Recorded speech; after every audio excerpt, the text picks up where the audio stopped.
Honest is a strong word, and we all need honesty when it comes to plumbing and HVAC needs. Somebody who will take care of the repairs efficiently and with quality. Honest Plumbing and Air is who I trust, and they take pride in that word.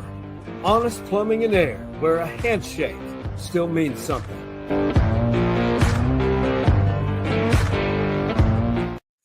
Yeah, Honest Plumbing and Air, based out of Hutto, Texas, to serve the greater Austin area. Perfect time. It's not frigid yet, so I would highly recommend, even if you have a fireplace, get your HVAC units maintenance, just call Honest and get the inspection done. You do not want to be left out without heat for this winter. Hey, we are celebrating 1,000 episodes. And on this episode, as we're kind of in a dead period for college football, a lot of roster movements occurring, a lot of people criticizing the college football playoff at the highest level of college football. But one tournament that has worked, never been an issue, is the division right below FBS, the FCS level. My time at Stephen F. Austin, it was 16 teams, and it has expanded to 24 teams. 8 teams pretty much play in to move on to the second round, and now we're in the quarterfinals. And 2 teams from the state of Texas have advanced, Tarleton State and the Lumberjacks from Nacogdoches, Stephen F. Austin. And I thought it was fitting for episode 500 to discuss the history. It kind of gives some feedback from someone who is comical. I call him an historian, and he spent a lot of time behind the scenes at Stephen F. Austin in athletics and administration, and really created a brand that you see now that is tied to Stephen F. Austin. And that's what is coming up next for episode 500. The Stephen F. Austin Lumberjacks in a territory of the FCS playoffs that they've been to, but not a lot. The FCS playoffs and the SFA Lumberjacks. Let's talk about it.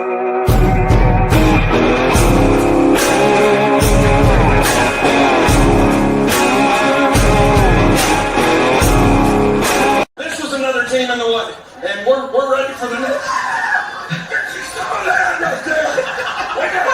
On Thursday. It feels great. It feels great. Yes, let's go for champions. Gregg Fort. Man, it is like a reunion. I know a lot of reunions have occurred through virtually since COVID. Yeah. Man, this is long overdue, my friend. Absolutely. I appreciate you, having me on. And I watched that game, by the way, as I still, watch the Lumberjacks whenever I get a chance. And, the days of now every game being streamed in some way. And then when your wife is a college basketball coach and general manager, we have a lot of TV set up. We have a lot of services. There's probably not a sports service that I don't have because we got a lot of stuff to watch. A ton. And I've got to compliment you. I know you're at home in Norman, Oklahoma, right? You're in Norman. Mm-hmm. So yep. It's kind of a presidential suite, figuratively. You got LBJ over your right-hand shoulder and the Teddy Roosevelt. Man, that's an impressive shrine you have behind you. Well, and that's you talk about historian, and I was a political historian by academic training, and those are 2 of my favorite presidents. There's plenty of other stuff up in here that on the front part of the wall, but I collect Teddy Roosevelt memorabilia because a lot of times people forget that they were selling campaign gear and memorabilia. We've always done it. Yeah, always. We've always had the merch table, and whatever we do is Americans. And so I think that's been something. So this is my office here in Norman. I never thought I'd live in Norman, much less have a house in Norman. But I'm at least close enough to McKinney to get home when I need to. So Gregg, a Texas Tech guy, correct? Yeah, you and your brother Darren my brother and I both worked at my brother Darren and I both worked at Texas Tech. And then after I left, I worked at Stephen F. Austin, worked at the Southland Conference office, and San Jose State, and then came back to Stephen F. And then after I left Stephen F., I was at FIU and then moved into University Administration and ended up becoming a vice president. And I never became an athletic director, but I became a VP who oversaw athletics at Hartwick College in New York. And so I moved in administration. I've said this to you. Stephen F. Austin, I wouldn't be where I am today without Stephen F. Dr. Baker Patillo. I mean, legend. He changed my life. And so I love SFA, always have and always will. So this to give you a little brief history, because I know a lot of people who are watching this or listening to it, they want to know the story. They're buying into the hype, which is great. If you're playing December tackle football, you're doing something right. I was a student at Stephen F. Austin from 93 to 98, and then I returned in 2000 or late 99 to work with Brian Mays at the ABC affiliate in East Texas, and it was like a reunion with Fort and the group at SFA then, and it was fun. We had a lot of good football, good times. But while I was a student, going to the FCS playoffs was just part of the deal. It was expected almost. And now you're at a time where the Elite Eight, you get to this round, you're playing good on good. It's some of the best competition now with the transfer portal NIL changes everything, but there are some constants at the FCS level. Montana State, North and South Dakota, North Dakota State, South Dakota State, and even Youngstown State has made a comeback. This matchup here, SFA's always been on the fringe, almost there. Now these two are back, and you delivered a big-time stat that's not in SFA's favor historically, but we all know about history. At some point, it's got to break or go the other direction. Yeah, when you talk about SFA football in general, SFA really has struggled in football for its entire existence. SFA has only won 44% of its games, right? In its history. SFA only has 2 winning decades: 1980 to 89 and 90 to 99. And then now we are in the 2000s, we have a winning decade again. And so, but when I was there in the 90s, we struggled with the Big Sky Conference. Yes. SFA has never won in Montana. We were 0-3 at Montana, 0-3 Montana State.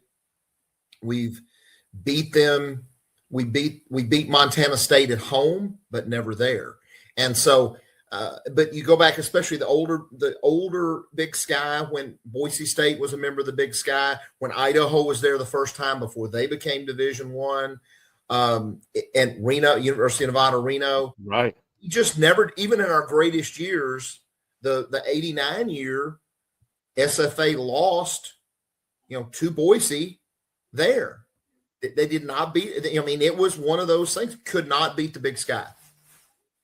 It's amazing. You go, even when I started, there was the game at the Kibbe Dome in 94, 93 was when Stephen F. opened with number 1 Youngstown State and Jim Tressel.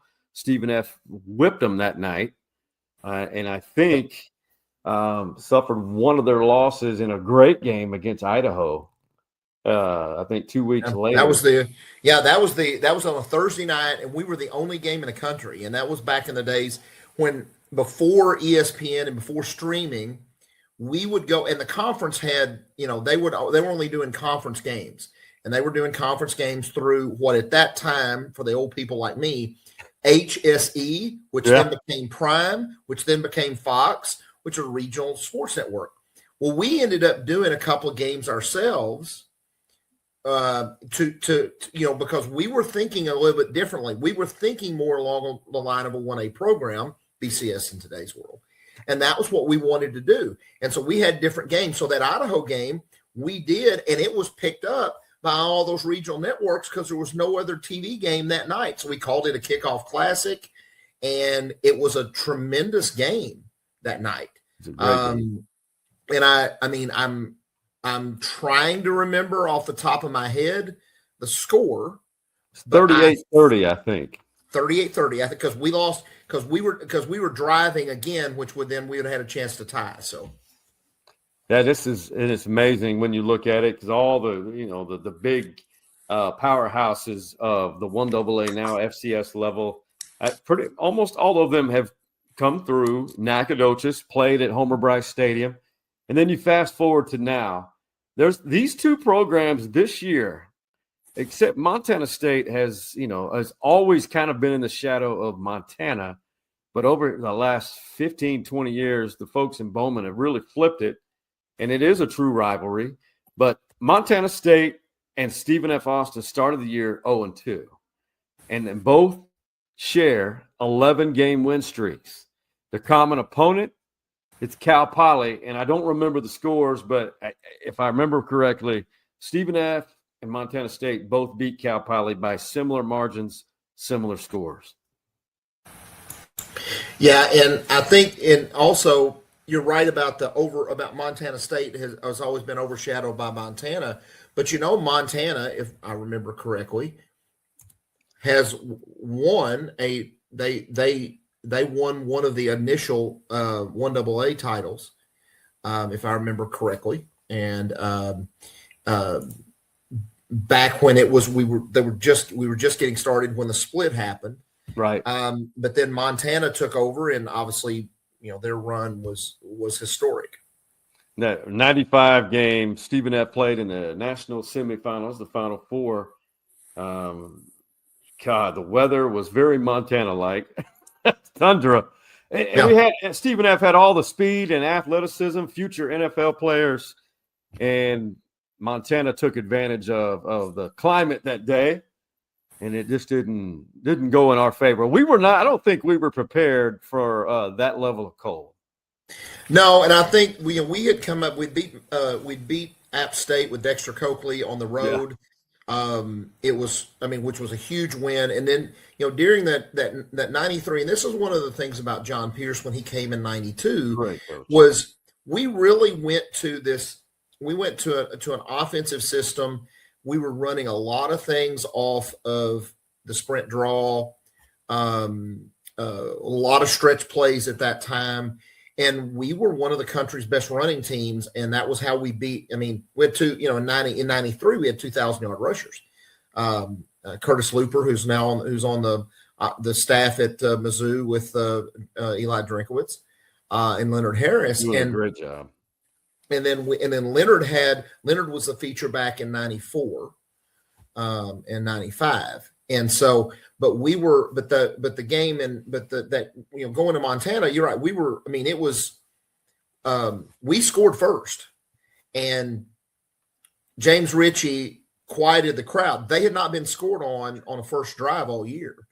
And then they scored, we scored, and then they proceeded to hang 63 unanswered. That was and terrible. It ended up 70-14. It was so cold.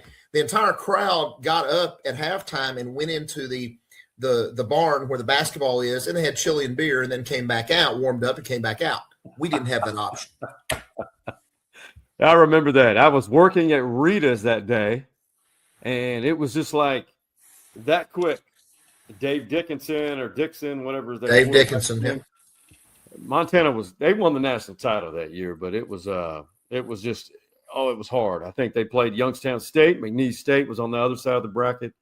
It could have been an all-Southland Conference national championship potential. But, when you look, you kind of alluded to it. Overall, Stephen F. is below 500 as a program, but the 80s, 90s, and then around 2009 and 10, and then now Colby Carthel, the head coach, has stabilized the program. Santiago had some teams. He brought in some talent, and the late Mike Santiago had that staff they were on the brink. They were close. They won a conference title his first year in 99.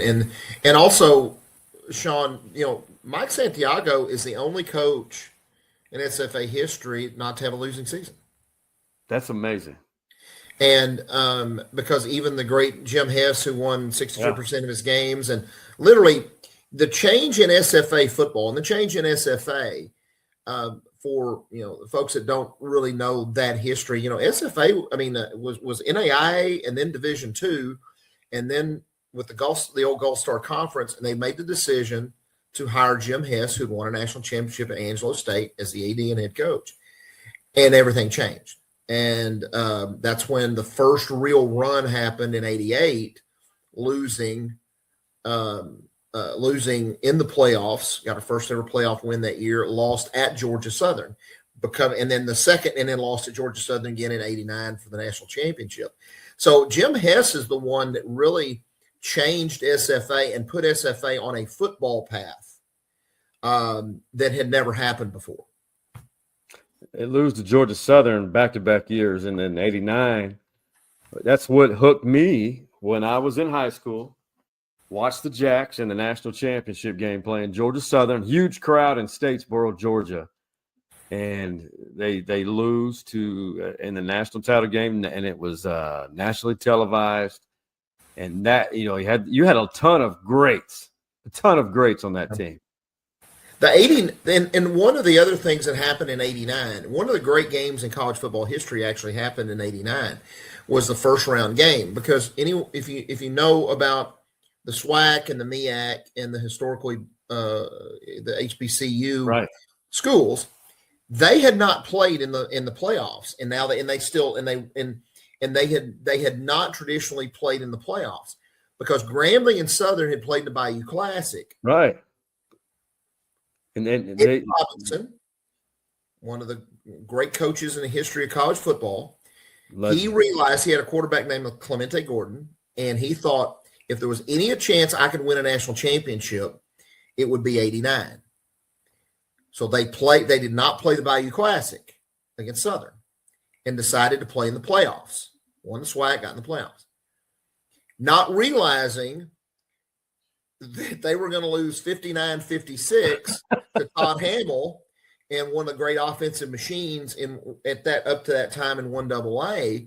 But that was one of those unique things from '89 that game and is still to this day is one of the great games, and especially in 1AA FCS playoff history. What were the crowds? Since I was a young buck in high school, I was an aspiring lumberjack. What were the crowds like that year at home? That game was not well attended early because of kids already gone home. That's a good point. For Thanksgiving. And so now when I came in '90, we were, the difference. This is true, and anyone that tries to debate this, I'd say that they don't know what they're talking about. But the amount of games and being able to stream and everything has definitely hurt the attendance. Yes. Throughout anything but big time, but Power 4 football. Here, the OU, we got the playoff game is going to be on Friday night, the 19th. Sold out. There's going to be 300. They're projecting 300,000 people in Norman. Just that, people who are just going to be here everywhere. Our crowds were really pretty good. We were in the 10,000s. We had good crowds. When we went on the road, Youngstown had the one-sided stadium. McNeese was drawn. There were good crowds in 1AA, but part of that was that people, I got to be honest. There's a couple of OU games I didn't go to because I just wanted to sit here and I had plenty of games I wanted to watch, and I literally have season tickets, and I'm 10 minutes from the stadium, and I'm a football guy. Yeah. So that has changed dramatically, and I think it has really hurt. It's really hurt the FCS division. I agree with that because every game's available. May not be the highest quality, but you can see it. They did it like this past weekend. That was a great job, the Abilene Christian game. But I'll be honest with you, Ford. When I'm a Texas season ticket holder, and if they're away, I plan around it, but I'm also catching every SFA game. But, to your point, you can thumb through the ESPN Plus and watch any game in America. And 1AA games, I watch them too, because it's just, I'm like you, I'm a football guy. This run right here, I think with Stephen F. Austin and Montana State, the lone game, and you can say prime time, it doesn't start till 8 p.m. Friday. I think this has a good opportunity to not only grow the game, but it has other effects on both universities. And we'll focus in on Stephen F. Would you agree, from a marketing standpoint, when you're on these nationally televised opportunities, we've seen it in college basketball with the NCAA tournament, it helps your school in many ways, right? Yeah, and I think if you go in right now and you look at having worked in university administration, and you want athletics to do well, and if you look, all you have to do right now is look at the applications at Texas Tech. Oh, that's a good point. Through the roof. So when you're good and you're highlighted and you're built out and you're a good story and you are successful, you'll see it. Applications went up at SFA when men's basketball was really rolling. Those things happen. I think this Friday night game is really a chance, because there should be a really good crowd at Montana State. The game should be really good. You've got two teams with good stories.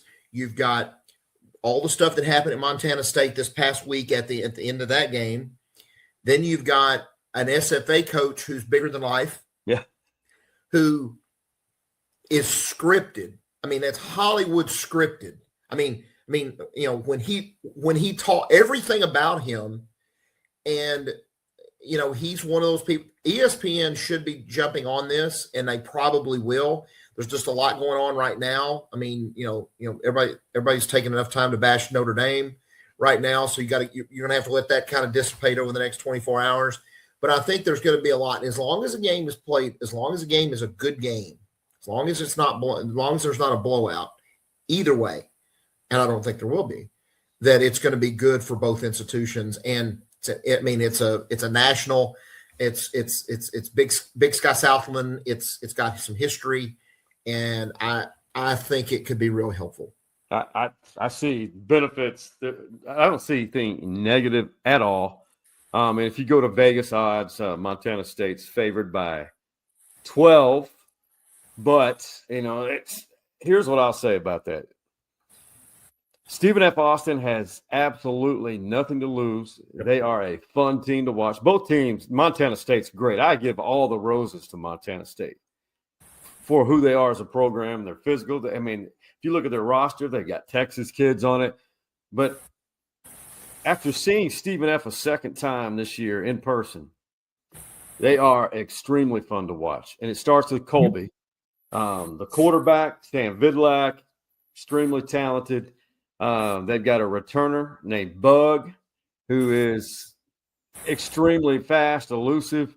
They've got these talented receivers, a running game, offensive line. The defensive front are a bunch of bullies in the most positive way.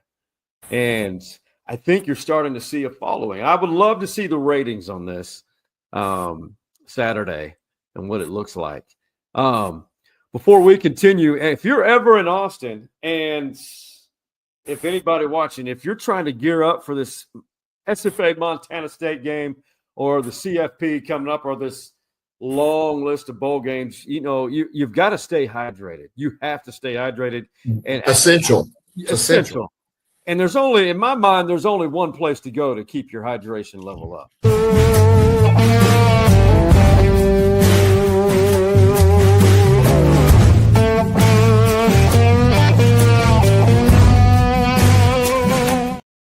Northwest Hills Liquor off of Far West Boulevard. Used to be Northwest Austin. It's now North Central because of the growth of this great city. But Dave Ramirez, knowledgeable of everything from cigars to wine, to spirits, the bourbons, and all of those IPAs that are so popular Dave Ramirez is your guy, and you're not a customer to him. You are definitely a guest, and one of his favorite pastimes is making fun of me. Well, that then he goes in with a long line of us who've been doing it a long time, and and I'm also, my goal is to obviously stay properly hydrated. You've always done a phenomenal job at that. Staying hydrated. That's very true. It's one of those. I would say, Sean, it's really a talent. It's not necessarily something that everybody can do, but I've been very fortunate to be able to have mastered that early in life. It does belong in some bullet point on your resume, in other terms, so to speak. I got to give you a shout out. Fun fact about Gregg. So logos, uniform combinations are a big deal, but he was responsible for this bad boy. The SFA Texas logo, my favorite logo to date. I get ridiculed because I still love the red. You've got a story behind that. Tell us a little, how did this come about? All right, so I'm going to tell the red story first because that helmet is one of my favorite helmets. The red, I mentioned Jim Hess earlier, and Jim Hess, who came in. So back in the 80s, the story goes that I believe this was probably, I think 80, it might have actually been 88 or late 87. SFA got beat, and Jim Hess walked into the equipment room, Greg Payne, Buck, the equipment manager, and he says, "I want a red stripe on the helmet." And Buck looks at him, what are you talking about, Coach? What are you talking about? He goes, "Well, I got the red ass." And everybody needs to have a red ass like I have. And I'm going to change this around. And I apologize, obviously, for the off-color language. It is highly encouraged. The FCS has no connection. And so they put a red stripe on the helmet, and that's how it got started. And then all of a sudden the red face mask started. And then we red into the uniform, and then when I came in 90, we still had the walking lumberjack, and the ladies had the lady jack. Yeah. And I had been at Mississippi State, and one of our alternates that we used at Mississippi State was a block MSU. And I thought I started using, when we were talking about athletics in general, I started using a block SFA because it was gender neutral, right? So I had been using it, not thinking too much about it. And one day, when John Pierce had come to work, had been hired. And so I walked down into the football office in the field house on the far end, and he's in the coach's room. And I look up, and they have on the board, they're drawing all kinds of, they're looking for a new helmet decal.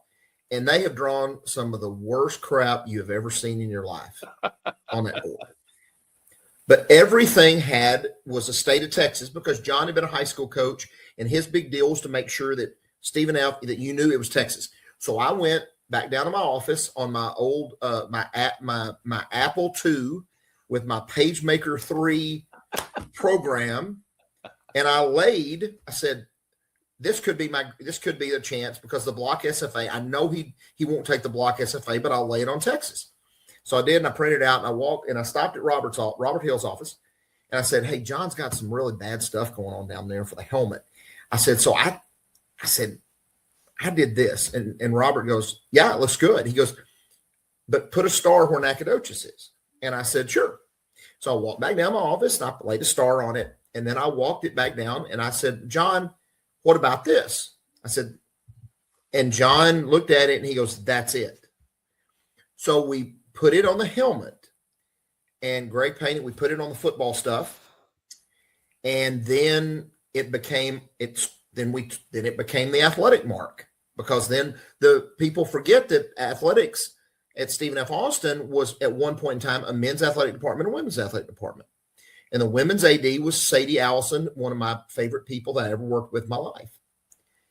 But when we merged after the 93 year, because we had hosted the regional that year on the women's basketball side, that block SFA on Texas became the mark for athletics. We did a deal with collegiate licensing at that time, which no one in 1AA was doing that, but we did it. We changed the uniforms. We went to that more of an SMU look with SFA on the breastplate because we wanted to make sure that when we were now playing on TV more, we went to white on white because we were playing on turf almost the entire year. We put names on the back of the uniforms, which nobody in 1AA was doing. So we were doing it on a brand so that when people looked at us, they didn't really know if we were 1AA or 1A. And then that's how that logo came into being. That's amazing. I've never known. I knew the surface level story, but not to the depths in which you went. I will say, when I was a student there, that the revenue streams you guys created, Stephen F. was televised a lot. The Lady Jack basketball program, which is top 10 winningest basketball programs in women's basketball history. My first junior year, or was it second? The Midwest Regional was there. And we hosted it twice. That's right. We hosted 92 and 95. We hosted regionals twice.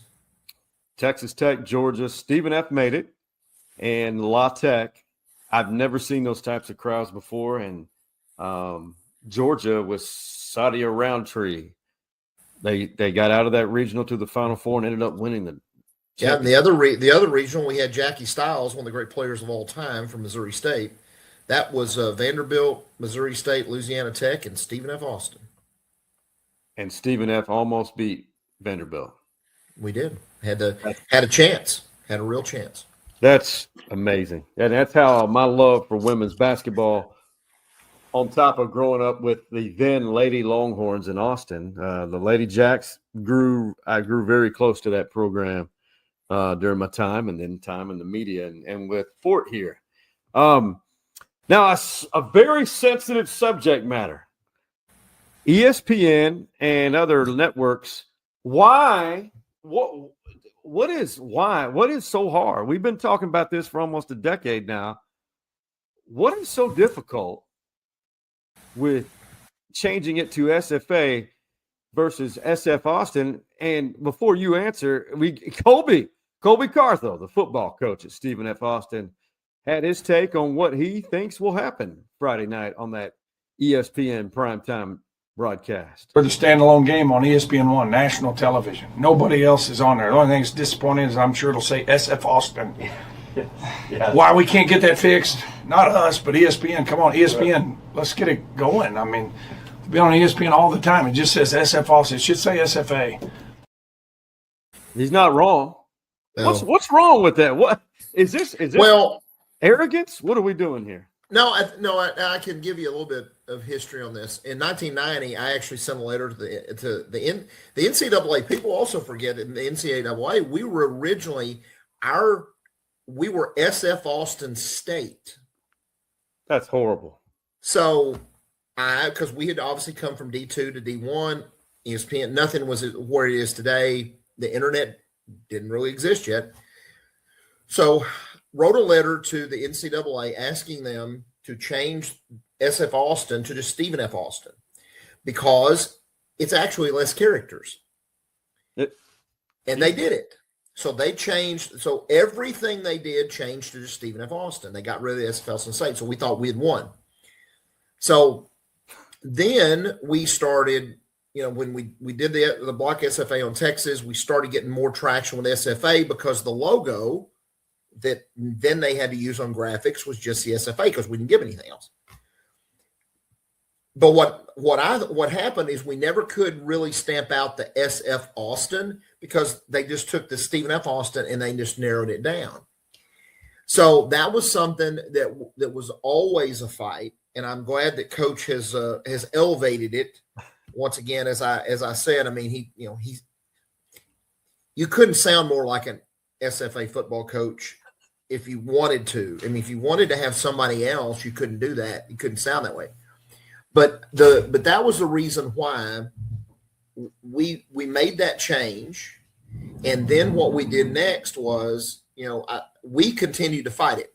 If you'll go back and look in those old media guides and on the game notes from all those years, and even when my predecessors in sports information kept it in there, it said, "We are SFA. We are not." And if you look and actually I looked this up today, they actually were still using that exact same block in the last year's media guide. So this has been something that has been a thorn in our side since 1990. At least, even before that, because we had been Division One. I think we became Division One in 84. Is that right? Is it 87? Maybe? We were in the we left the Lone Star, and we began our transitional period in 84. So 84, 85, and then 86 was our first real year, because you also remember that was the year that men's basketball went to the NIT. And they won again.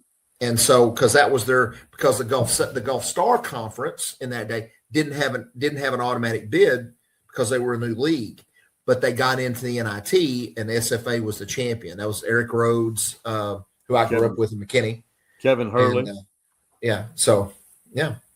It's amazing. There's so much history, and it's, if you take all the years from, I would venture to say from 84 to now, I think the record for football would look a lot different. I mean, there's been a tons of success in a lot of different sports, and it's been nothing short of amazing. But hearing these stories, I thought I knew a lot. I clearly, you gave a clinic on the 500th episode. I'm just old, Quinch. Yeah, that's exactly what it is. Yeah. Hey, I'm right there behind you, brother. But you know what? Gregg and his brother the one thing they're great at is storytelling. And it has a little hint of sarcasm, a little truth, and they have good hooks. So I thought Fort here was a prime candidate for this.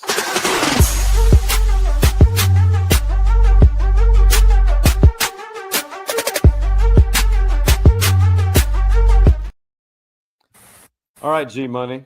I don't know if that would be one of your nicknames. I'm not the first person to ever call you that, but nope. Not today, even not today, not this hour. We've had dozens, hundreds, maybe, great man cave stories, and usually when people hear it, they're thinking, "Wow, what?" Well, there's stories I can tell, but I can't. I got tons of those. Remember that in NCAA, there's a lot of that stuff I can't tell too. So if you're watching this for the first time, these are stories which may have happened in a locker room, at a place of employment, or meeting of people you may know who are you're watching. You may know stories which are as amusing now as they were when it happened. How can you narrow it down? I've got a little story. SFA, since it's an SFA football story, one that I can tell.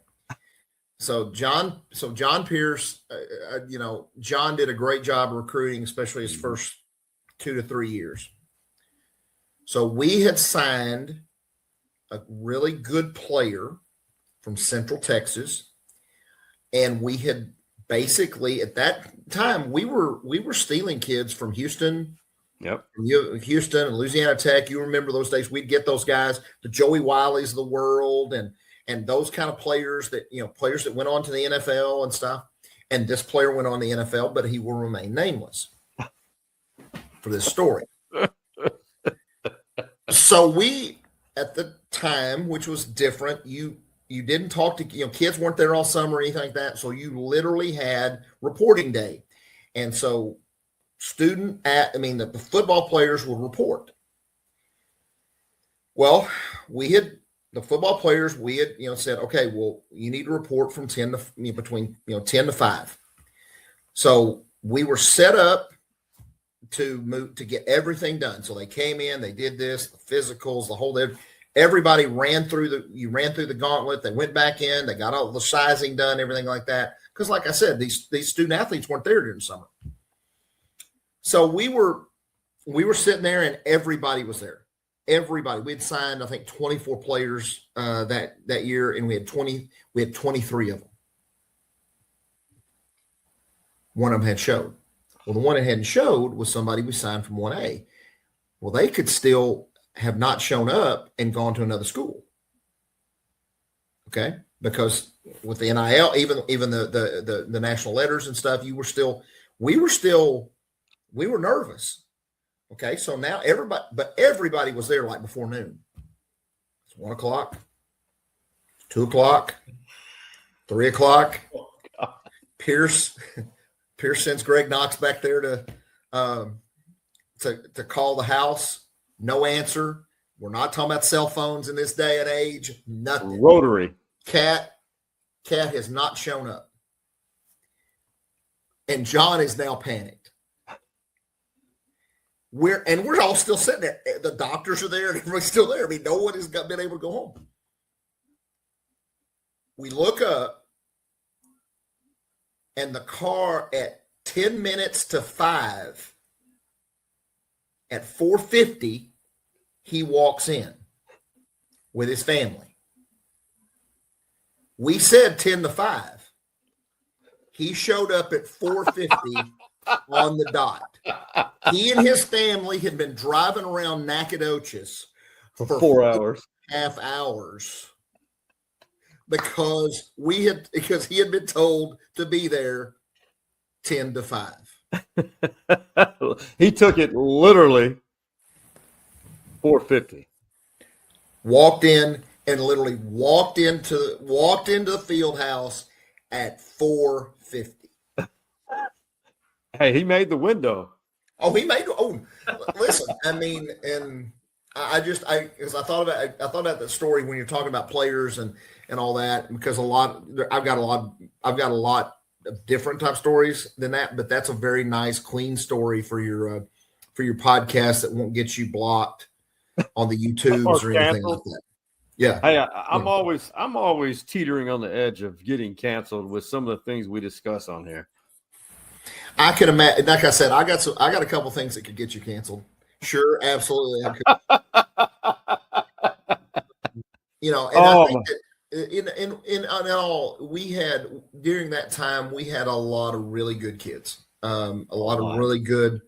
They were good players. I mean, to this day, I mean, there's Darren and I both.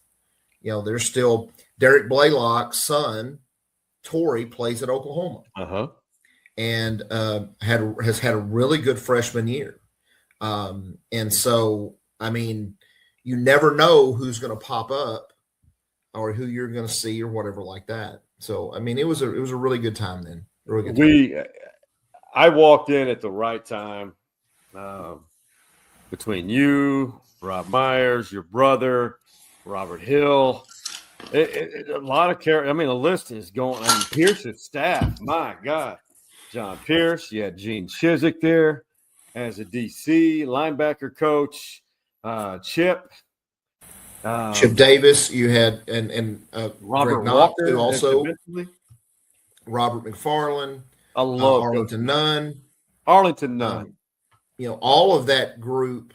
I mean, that was a special time, and the thing about it, and you see it, and I see it in my wife, and this. My wife is the general manager, here at OU for women's basketball, and been a long time assistant, and was a head coach at Colgate. And I watch, the student athletes of today and what has changed, right? And we were never worried that a kid was going to transfer out we weren't really worried about that. What we were worried about was making, kids, the kid have a good experience, the student athlete being able to graduate and get a degree. If they were good enough, provide them the opportunity to be able to play at the next level. If and we had several players from that era that did, Yeah. and that's what we worried about. I mean, today it's you're all constantly worried. My friends that are still in it, I teach a class here, and at OU, and I have those folks on in my class, and those folks that are deputy ADs at Wake Forest and whatever now, they just, hey, they're concerned about a lot more than we were. But I will say, and I have to get Brian Mays, hopefully he watches this, when we were all together in the early 2000s, those coaches shows, we had Chili's, man, we had a blast. And then our road trips to Jacksonville State and Troy. Now, those are some stories that I don't think can be told. There's not a lot of those. We were, when we went to Troy in the playoffs in '93, they wet the field on us because we were the number one rushing team in the country. And, and I ended up getting the DC there, Johnny Williams. He and I got to be really good friends after, because he became the AD at Troy. He would never admit to me that they wet the field. And I said, of course you did. I said, we knew you did. It was no question. And he just looked at me and he goes, we never had any idea that our sprinklers were going to go off after midnight. And I went, we were, there, but it was fun. There was a difference. There was a more of an innocence then. I think that what you said about the cell phones is correct, but also just the cell phones getting you to social media. I mean, it's a game changer. I can tell you that, that James Ritchie, who started for James started for, I think 3 years. Yeah. Stephen, James Ritchie didn't show up every day looking, wondering about his brand and wondering how many likes he had on, and those kind of things. It was just it was so different, and it was good, but I liked it. I mean, I like the current, because one, as I said earlier, I get to watch a lot of games. Yeah. Both of us, listen, I can speak for both of us. We're not the back in our day type deal. I will say this. I felt like during my time, I felt like it was one of the golden eras of Stephen F. Austin athletics and the school. And I think they're entering they're on the fringes or the beginning of another one of those right now. I agree with you. I think that the other big change has been, and we're going to see it again. And, there's the rumors of North Dakota State talking to the Mountain West right now. The question always was, and I can tell you from my era, when teams moved to 1A to BCS, when North Texas moved and Louisiana Monroe moved and all of that, there was a look of, well, you're not going to be able to compete. But what's happened is all of a sudden you look up and you see these other schools. You see the Sam Houstons, even though they had a very poor year this year, they had a pretty good year last year. I mean, their attendance, there were 635 people at one of the games one of the games earlier this year, and they have to keep those records because they're playing at at the soccer stadium. And so, the question is going to be, what does FCS become? Where are you? I mean, we haven't talked about Tarleton at all, but Tarleton State, Steve Urias, the AD, is an old friend of mine. Todd Whitten is an he was a great SFA quarterback. I'll say this now that I'm old and I can say anything I want to because I don't really care. Todd could have been hired at SFA. He wanted it. He wanted the job. And look at the job Todd did at when he was head coach at Sam Houston, and look at the job he's doing at Tarleton for the second time. He's done a phenomenal job, and I shout out to Todd Whitten. Oh, absolutely. Man, I mean, good and just I'm always a huge fan of Todd. The Southland made I'll say this because I was with the former commissioner of the Southland Conference at the Tech BYU game. This past Saturday, the Southland made a tremendous error not taking Tarleton when they had the chance. That would have solidified the conference. I think that now people looking back on it, It would have changed the WAC experiment. And because Tarleton's a perfect Southland Conference team. It's the footprint is right there. I don't get it. I will say this. You kind of hit a button. I don't know what's going to become of the group of 5 moving forward, and not anytime soon, but sometime the next 5 years, either the group of 5 is going to have their own bracket for a national championship. But if that happens, what happens to FCS? And I think you're right. I'm like I said, by the way, if you remember Io Taylor Dixon, who is a former track athlete, Io is will probably be he's the number 2 at San Diego State right now. Chance that he'll be an AD here soon, big time AD. And I think that, talking to him and others, the football has got to Power 4 football has got to become more of an NFL. You've got to have football separated because you've got to separate the football. And once you do that, you give an opportunity to get back to more regional for other sports. If you can just separate the football and go to 2 16-team conferences, 32 schools. That's why people are still amazed when they see me wearing an OU, quarter zip or whatever. They're like, "Oh my God, what happened here?" But Texas and OU are tied at the hip, and Texas and OU, whatever happens, Texas and OU will be part of it together. But if you look at the Gang of 5, and you look at Louisiana Tech now going to the South, to the Sun Belt and all those, what's going to happen there and what's going to happen to FCS? I can't, who knows? But I do think that football, we're going to see more of that type, 2 16-team leagues.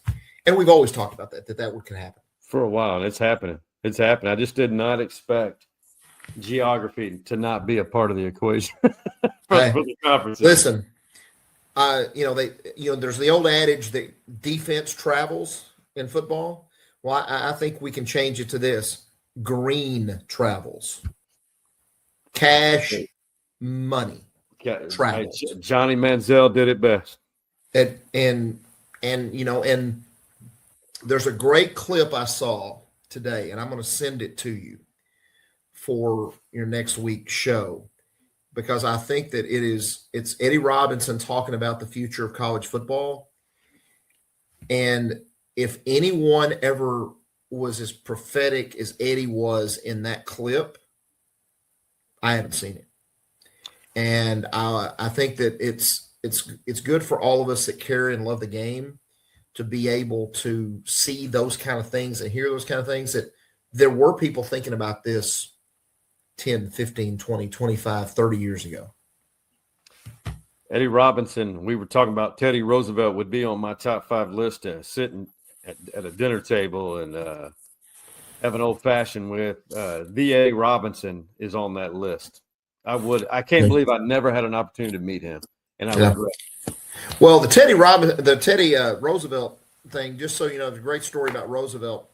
When he was in the White House, the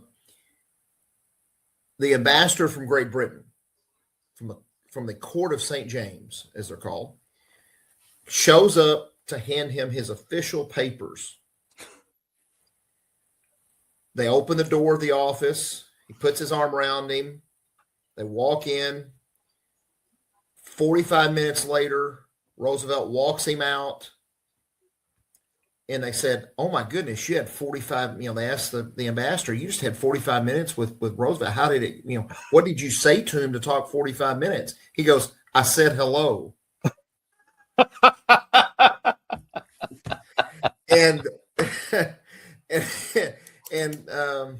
TR was a steam engine in pants. So you're right. I'm the same way. And like I said, I told you before, I collect TR memorabilia. So we can predict the FCS elite, and we'll just narrow it down. First, Stephen F. Austin, Montana State. Do we have enough right now to make a prediction at all. I'm going to go ahead. I'm going to go ahead and take. I'm going to take the Jacks. I'm going to take them, but it's going to have to be some. There's going to have to be something happen. The weather. It doesn't look like the weather's going to be that cold. So, I think I'm going to take the Jacks. Obviously, Jacks are plus 12, but I'm not going on bet. I'm going straight up as you are.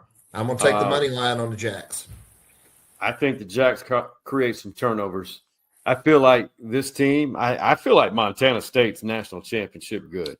But I do feel like this team has a swagger to it. And we're going to speak in blunt terms. They got some dogs on this team. But Montana State's obviously got a little they got a couple of issues within the inside the locker room. I mean, we saw they're really good running back and a head coach not on each other's page.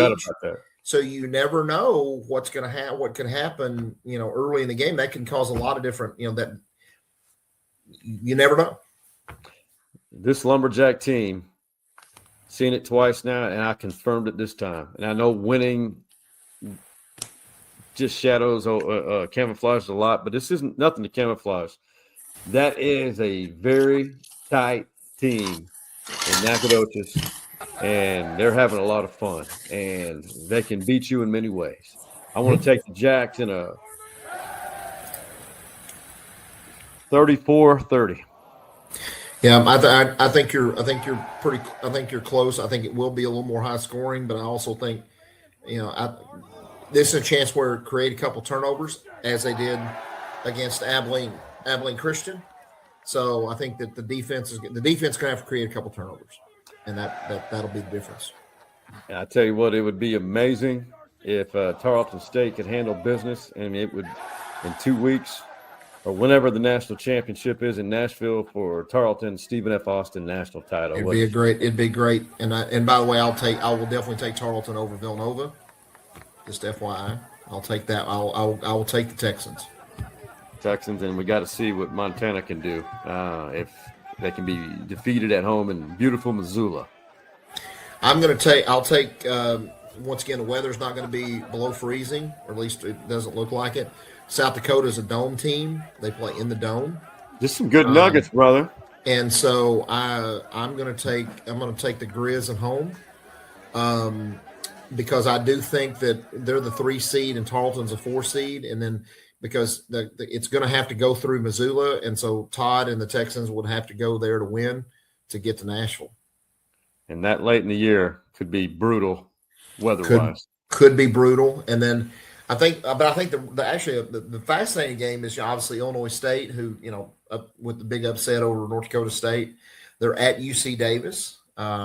Davis, right outside Sacramento. Yeah. They're having to travel long. They're 2 different long trips.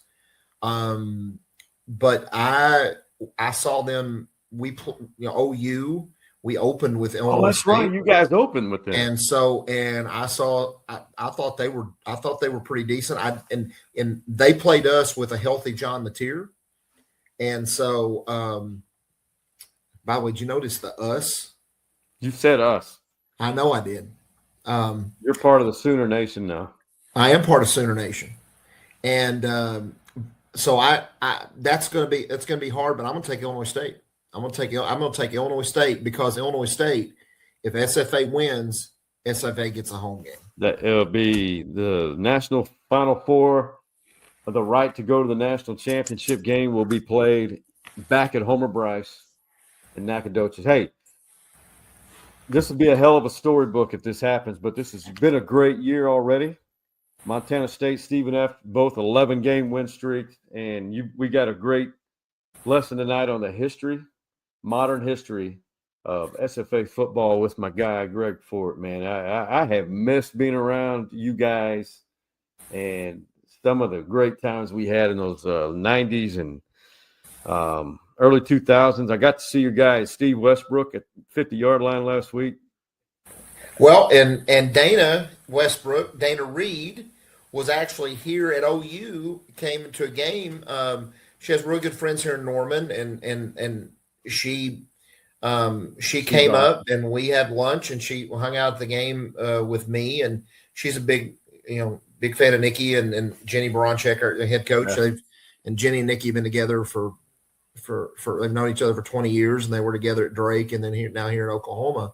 So got to spend some time with Dana, catch up with her. So those things, the good thing is those things happen. And I think that a lot of us in that world from that time are still connected. That we are. Spent a good amount of time with Dana at the game, at the North End Zone Suites and Bars.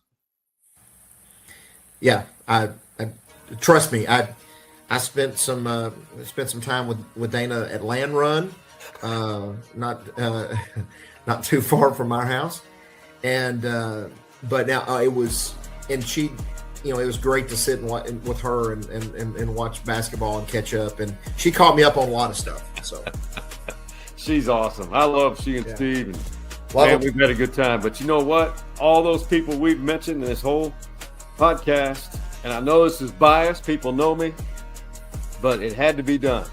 This episode had to be done.